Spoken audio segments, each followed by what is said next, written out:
Hello and a very warm welcome to this special show on Banega Swasth India. I'm Arun Singh, and as we enter a brand new year, it's important that we have some fresh goals and we focus on innovations. And whenever we talk about goals, innovations, new technology, we have to really enable the youth. And there's one Bengaluru-based organization which is doing exactly that. The organization is called 1M1B, which stands for 1 million for 1 billion. It's United Nations accredited, a non-profit organization, and they enable youth to bring a change in the future as well, or rather be that change. Now what they do is they activate 1 million leaders that can help 1 billion of the population that we have. And joining us for a conversation will be Manav Subodh. He's the co-founder of 1M1B, and he's working to enable the youth to become the future-ready problem solvers as well. Now, we'll be joined by him, and other than him, there'll be 4 youth leaders as well. Now, they have represented India at the UN. But of course, we have to start with the man himself, Mr. Manav Subodh. A very warm welcome. Thanks for talking to us. The first question has to be that how did you start 1M1B? What was the inspiration behind it? When did the idea really crop in your head? Well, the inspiration was to get young people early in the discussion for development of India. So many young people, they don't get an opportunity till very late in life. I mean, they have to do university, they have to do their, whatever, they have to prove their credentials. And there's like a kind of a quick way for young people to have a conversation, to have a seat on the table on matters that matters to India. It might be development, it might be economic reforms, it could be climate action. So the real idea of 1M1B is to identify young talent of India quite early as in high school, and give them kind of a real, a fast track, ability and fast track place to, so that they can be with the United Nations, they can be with people who matter, they can be part of the conversation. So that's what we are really trying to do. And one of the big requirements is that as you develop the solution for India, it should really benefit at least 10 people. And 10 looks very small number, but 10 girls going to college or going back to school because of your initiative is a big impact. So we believe small is the new big. Create a small impact, show that it matters to somebody, you're solving a pain point, and that's how you get into the program. There have been many other projects and students who've gone at UN to represent India. And we have one of those bright minds, Ananya Malde, joining us. And she went there with her project, Pragati. A very warm welcome. Now you tell us what Pragati is all about. Project Pragati is mainly for reducing school dropouts due to periods that happen in rural areas. So I found out that every year in India, 23 million girls drop out of school just because they get their period.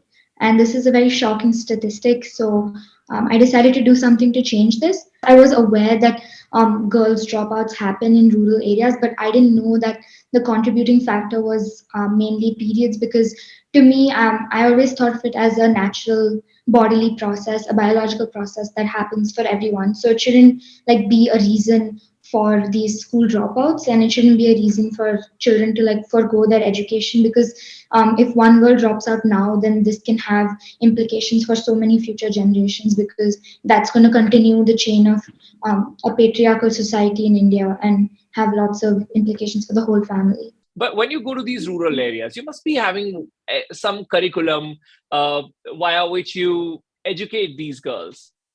If you can take us through that. Yeah, so actually, so my project is primarily based in my native place, which is Gujarat, and in Gujarat, specifically in Kutch. So I decided to make my own curriculum on menstrual health in the local language. And for this, I took surveys of about 75 girls or 100 girls in rural Gujarat. And I also spoke to the sarpanch of 3 villages there. And that gave me insights on what problems they are facing, and I was able to make this curriculum. So using this curriculum, I've educated about 1,020 girls till now. Wow. And that is across many villages in Kutch, many schools, And also many areas there, they don't even have schools. So I had to go individually to their housing, to their settlements, and like gather them up in groups and give my awareness sessions to them. So that's what I did. Also, in terms of distribution of sanitary pads, I started an online fundraiser in March of 2021. And I've been raising funds. It's been a long process, but it's been going on. And I've raised about 6 lakh rupees till now. And using that, so far, I've distributed 30,000 compostable sanitary napkins. Well, you're working on several causes in one project. That's very impressive. And in the end, I want to ask the future that you think your project has. Where do you want to go? Where do you want to take it? And also, do you expect a mass scale change in the society via Pragati? In terms of Project Pragati, I think spreading education about menstruation, that is what's most important, because that takes away some of the stigma that's associated with it. Because when you understand what it is, it's just a biological process, it's natural. That's kind of what a lot of people don't know. So my plan is to identify young girls from these schools and enable them to conduct their own awareness sessions within their schools. So that could be through me sending over my curriculum to them. And I would also kind of talk to them and teach them how to conduct these sessions. And they can then prepare like the next set of students. And I'm also looking at potentially installing vending machines for sanitary pads and also pad manufacturing units in villages. Joining us, another talented mind is Aniket Kalagara. With his project right here, he has actually created an impact, and it comes from a space of personal experience. So Aniket, my first question has to be, what is it and how did you think of it? And let me also address the fact that the project deals with the mental health issues. So at a young age, I was bullied. At the age of about 7 to 8 years old, when I lived in the US, I was extremely bullied due to my height and my weight. Along with that, as a teenager as well, I faced this stress, this constant need, the pressure to be perfect. And that pressure is something which has led me to want to start this project. As I know so many teenagers around me and so many of my friends, all of them, they feel this need to be perfect and this requirement to always be at the best, to be the topper of the next examination. So I think this personal story led me to start my project. So my target audience is youth aged 10 to 18, and it aims to spread awareness about the issue of pressure of perfection in youth aged in that age group. Okay, but how do you address this? So what we do is that we spread awareness through mental health workshops with the help of a psychiatrist. We've had multiple workshops, and these workshops have impacted over 200 plus families. We also have, we've also spread around a brochure about parent and children relationships, which has aimed to also spread awareness about, related issues to pressure perfection. I've had people come back to me and say, because of this workshop, I was able to go back to my mom and say, I actually can speak to them and I actually can tell them that I'm facing this issue, I'm facing this pressure. And I think that impact is what I really need, whether it's from just one person or 10 people. I think that, someone coming back to me and saying that they've actually, gone back and used what I've taught them in the workshops, that is something which I feel is very great for me. Another talented youngster, another bright project. A very warm welcome, Meghna Narayanan. Her project, Abaya, is quite impressive as she addresses the issues of accessibility of medical and life insurance for marginalized communities. Right. So it actually started from a story that is very close to me. So a domestic worker called Mala, who used to work in my apartment complex, her husband actually suffered from unforeseen brain damage. And this left them with immense financial burden in the form of medical costs and loss of income. And because of this, it inspired me to research a little bit more on the state of insurance in the country. And I found out that 90% of India's poorest don't have any access to insurance and live under constant threat of financial burden due to insufficient coverage. And that's why I started my project. Wow. And which communities are you targeting here? I'm mainly targeting workers below the poverty line. So mainly domestic workers from all sorts of communities. The thing is, the existing government schemes are very comprehensive and provide a lot of coverage, but the issue is that these underprivileged lack the awareness and literacy to avail these schemes, and that's why my project sort of bridges the gap. I help conduct awareness sessions on insurance, and I also personally go and enroll these workers under these schemes. So I started off with life insurance.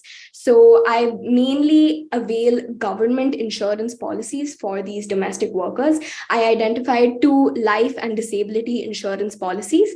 I enrolled around 105 domestic workers under these. And another thing I did was identify and pinpoint a health insurance policy that was specific to the state of Andhra Pradesh. And I insured women working in a tailoring unit under that scheme as well.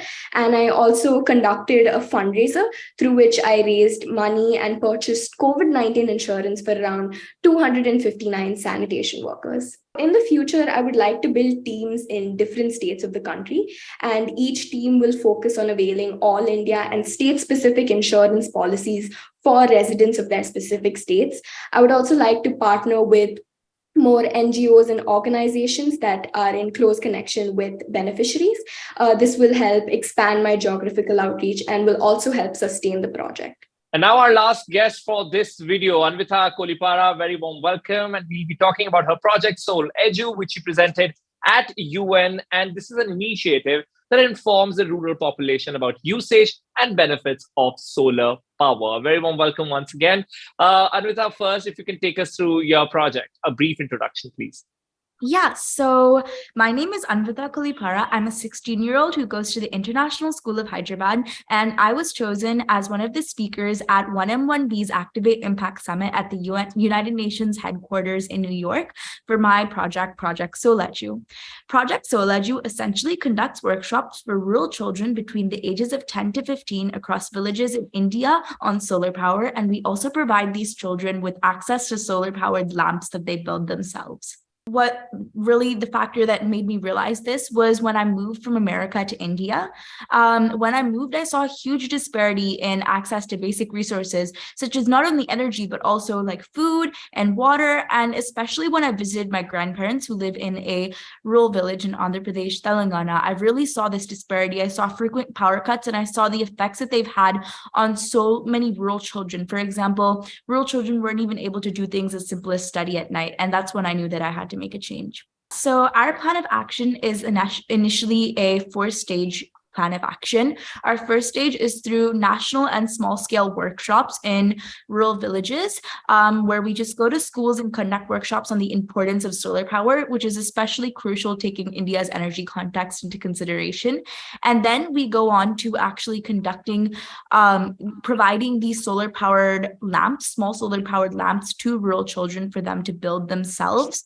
And in the future, and very soon actually, we are planning on installing complete solar power systems to communal study places such as schools in these rural villages, so that we would have consistent energy not only throughout the day, but also access at night for students to study in case they do lose energy. And you intend to install solar power in the educational institutions as well, which is the area you're trying to cover? Yeah, so essentially right now we're currently just providing them with small solar powered lamps for rural children. However, soon we are going into providing these schools in rural areas with complete solar power systems, and also helping them maintain these solar panels themselves. And we're not only doing this in places such as South India, since that's where I'm from, but also in other parts such as the Northeast. For example, we've started our collaboration with the Sunbird Trust. And in the Northeast, sometimes children go 2 to 3 days at a stretch without energy. So, and this is multiple times a month. So the energy context is much, much worse there. So we're working towards providing complete solar power systems for students and schools in the Northeast. With that, we've come to the end of this video. It was actually inspiring to listen to these young minds, and also Mr. Subodh. It was good to hear that the future is actually in the safe hands. Also, shout out to Mr. Subodh's organization 1M1B, which is enabling these youngsters to present their ideas, their solutions to the problems at a global stage like UN. Thank you so much.